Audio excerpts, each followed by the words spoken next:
আসন্ন ত্রয়োদশ জাতীয় সংসদ নির্বাচনে স্বতন্ত্র প্রার্থী হিসেবে অংশ নেওয়ার ঘোষণা দিয়েছেন জনপ্রিয় কন্টেন্ট ক্রিয়েটর আশরাফুল আলম, যিনি হিরো আলম নামে বেশি পরিচিত।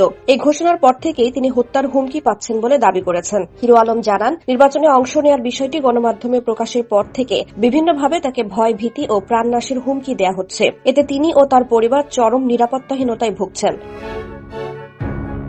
বর্তমান পরিস্থিতিতে নিজের নিরাপত্তা নিশ্চিত করতে শিগগিরই প্রধান উপদেষ্টার কাছে আবেদন করবেন বলে জানান তিনি। আবেদনে ব্যক্তিগত নিরাপত্তার জন্য একজন গানম্যান বরাদ্দ দেওয়ার অনুরোধ জানানো হবে। এ বিষয়ে সংশ্লিষ্ট প্রশাসনের দৃষ্টি আকর্ষণ করে দ্রুত প্রয়োজনীয় ব্যবস্থা নেওয়ার দাবিও জানিয়েছেন হিরো আলম। হিরো আলম জানান, গণ অধিকার পরিষদ, আমজনতার দল, বাংলাদেশ লেবার পার্টি ও বাংলাদেশ শ্রমজীবী পার্টি, এই 4টি দল তার সঙ্গে যোগাযোগ করেছে। তবে কোন দল থেকে নির্বাচনে অংশ নেবেন সে বিষয়ে এখনই সিদ্ধান্ত জানাতে চান না।